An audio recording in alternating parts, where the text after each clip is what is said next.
அன்பு. ஸ்ரீ பகவத். ஆன்மீக உலகத்தை எடுத்துக்கொண்டாலும் சரி, அன்றாட வாழ்வை எடுத்துக்கொண்டாலும் சரி, அன்பு என்ற சொல் நம்மோடு மிகவும் தொடர்புடையதாக உள்ளது. அன்பே சிவம், அன்பே கடவுள் என்று கூறுவார் ஆன்மீகவாதிகள்.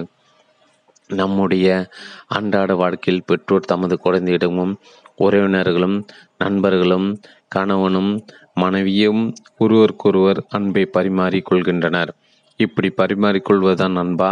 அவனது நண்பன் ஒருவன் திடீரென கொஞ்ச நாளாக தாடி வளர்த்து வந்தான். நண்பனிடம் அவன் கேட்டான், ஏன் கொஞ்ச காலமாக தாடி வளர்த்து வருகிறாய்? தாடியின் மீது உனக்கு அவ்வளவு விருப்பமா? தாடி மீது எனக்கு விருப்பம் கிடையாது. எனது மனைவிக்காக தாடி வளர்த்து வருகிறேன். அந்த அந்த நண்பன் காரணத்தை கூறினான்.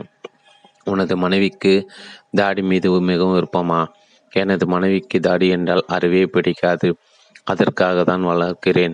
இப்படி அந்த நண்பன் விளக்கினான். அன்பை பரிமாறிக்கொள்ள வேண்டிய இவர்கள் வெறுப்பையும் பரிமாறிக்கொள்கிறார்கள். அன்பு என்றால் என்ன?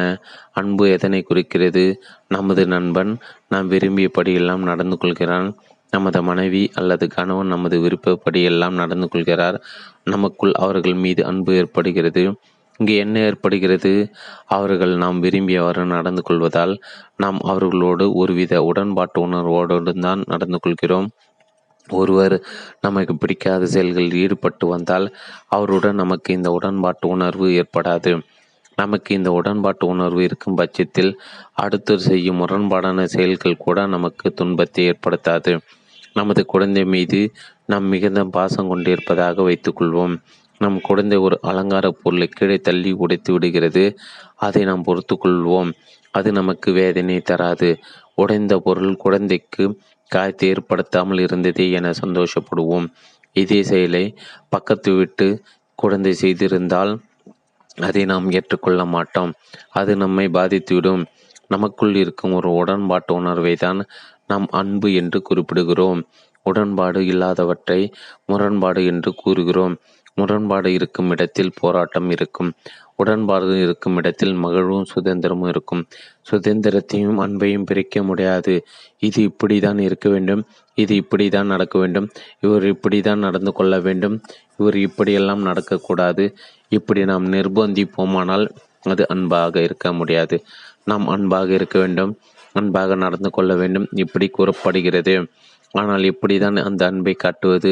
அடுத்தவர்களிடம் புன்னகையுடன் நடந்து கொள்வதா? அடுத்தவர்கள் மகிழ வேண்டும் என நாம் நினைக்கும் போது அங்கே ஒரு எதிர்பார்ப்பு உள்ளது, ஒரு நோக்கம் உள்ளது. அவர்கள் மகிழ்வடைந்தால் நம்ம மகிழ்வடையலாம் என்ற எதிர்பார்ப்பு நம்மிடம் உள்ளது. இது நல்ல விதமான எதிர்பார்ப்பு தானே? இதில் என்ன தவறு உள்ளது? இப்படி நாம் கேட்கலாம்.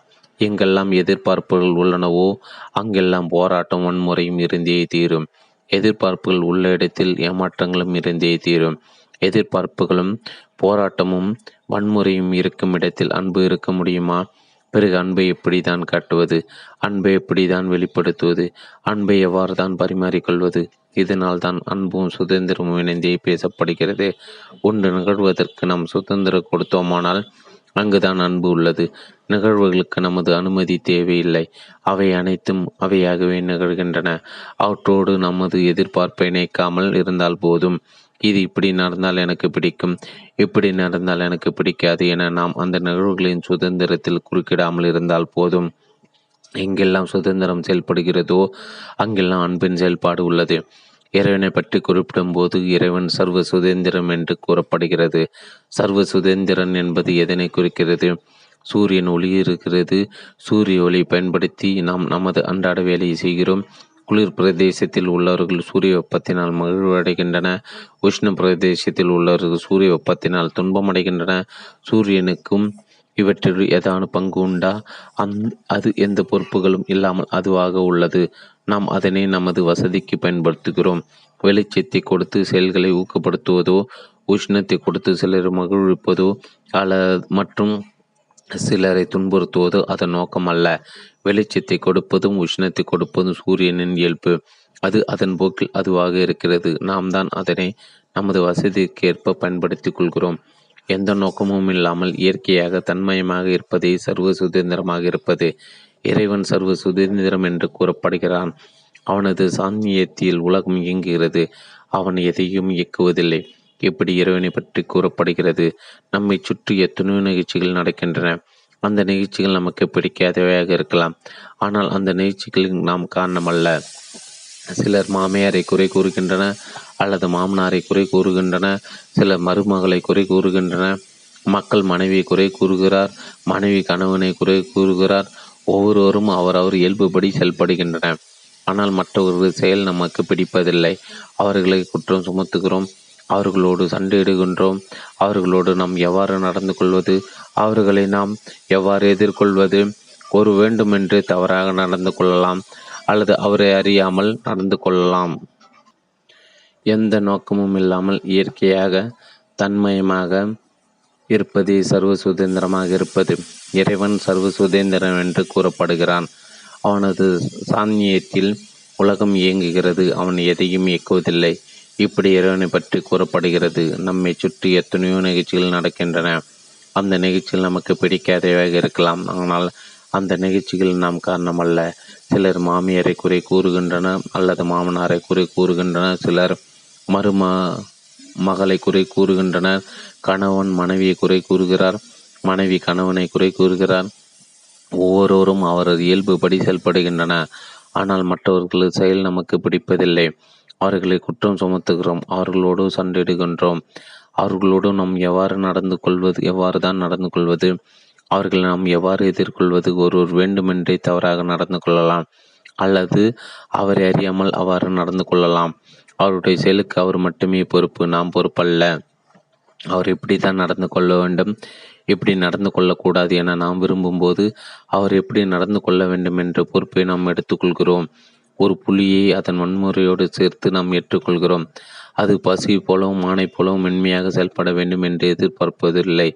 இப்படி எந்த ஒரு நிகழ்வோடும் நாம் நமது எதிர்ப்புகளை இணைக்காத போது நாம் அதனோடு சுதந்திரத்தை இணைத்து விடுகிறோம். சுதந்திரத்தை கூட நாம் இணைப்பதில்லை. சுதந்திரமாக செயல்படும் அதன் சுதந்திரத்துக்கு எதிராக நமது எதிர்பார்ப்புகளை கொண்டு வருவதில்லை.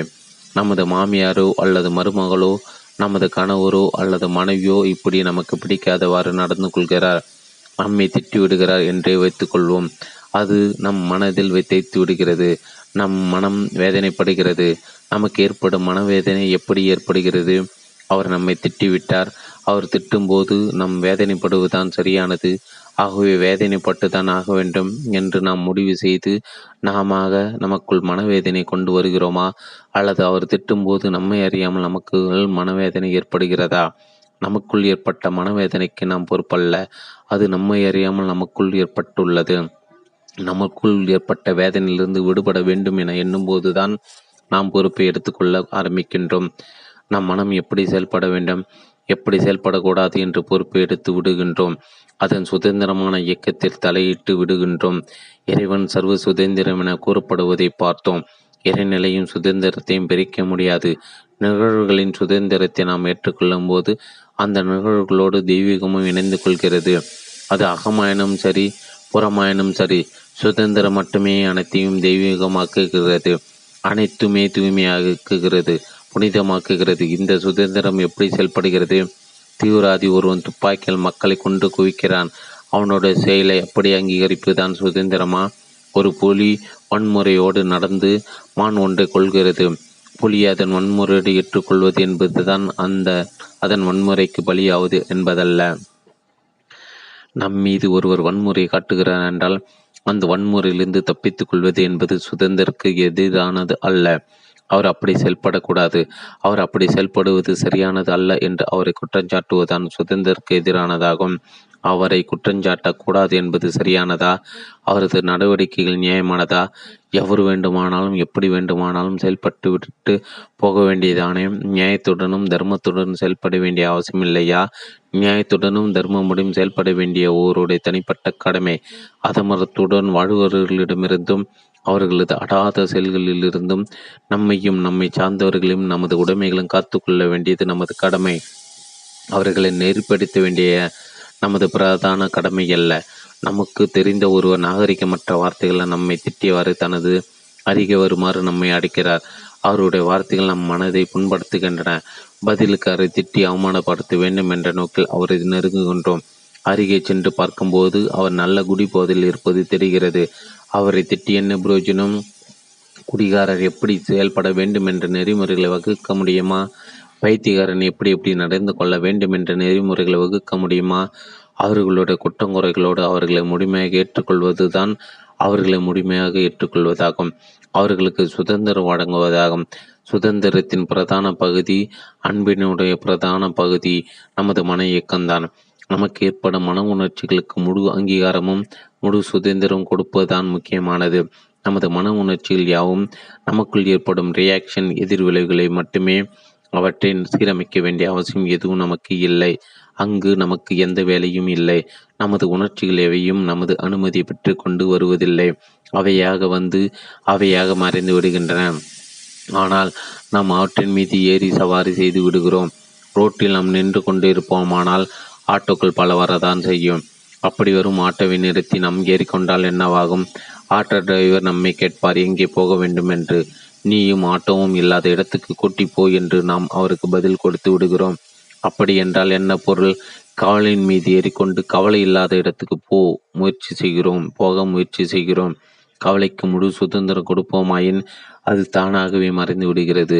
நாம் நமது உணர்ச்சிகளை சீரமைக்க முயற்சி செய்யுந்தோறும் நாம் வேறு, நமது கவலை வேறு என்று நம்மை நாமே இரண்டு துண்டுகளாக்கி விடுகின்றோம். அதற்கு முழு சுதந்திரம் கொடுக்கும் தோறும் காண்பனுக்கும் காணப்படும் பொருளுக்கும் இடையே உறவு ஏற்பட்டு இரண்டும் ஒன்றாகி விடுகின்றன. இந்த இணைவுதான் அன்பாக அமைந்துள்ளது. இந்த அன்புதான் தெய்வீகமாக உள்ளது. அன்பின் செயல்பாடு தான் சுதந்திரம். சுதந்திரத்தின் செயல்பாடு தான் அன்பு. கவலைக்கு முழு சுதந்திரம் கொடுப்போமாயின் அது தானாகவே மறைந்துவிடும். கவலைக்கு முழு சுதந்திரம் கொடுப்போமாயின் அது தானாகவே மறைந்துவிடும். அழகு என்றால் என்ன? எது அழகு? எங்கே இருக்கிறது? பார்க்கும் பொருளிலா, இல்லை உங்கள் கண்ணிலா? அழகை பற்றிய உங்கள் கருத்தை தான் நீங்கள் பார்க்கும் பொருளின் மீது சுமத்துகிறீர்கள். அங்கே ஒரு அழகான மாலை கதிரின் மறையும் காட்சி தென்படுகிறது. அது அழகாக இருக்கிறது என்று உங்களுக்கு நீங்களே சொல்லிக் கொண்டால் கூட அதனை நீங்கள் உண்மையில் பார்த்து கொண்டிருக்கவில்லை. அழகு பொருளில் இல்லை, பார்க்க உங்கள் கண்களில் இல்லை. முற்றிலுமா நீங்களே அங்கே இல்லாத போதுதான் அது இருக்கிறது. எப்படி என்றால், அழகு என்பது என்ன? உண்மையில் யாருக்கும் தெரியாது. அழகை அனுபவித்து அதை சொல்வதற்கு உள்ளே யாரும் இல்லாத போது உங்கள் முழு இருப்பையும் ஒன்று நிரப்புகிறதே, அதனை வேண்டுமானால் அழகு என்று சொல்லலாம். அனுபவிக்கும் ஒரு அமைப்பின் மூலம் எப்போது அழகினை சிறைப்பிடிக்கிறீர்களோ அப்போது அது தொலைந்து போகிறது.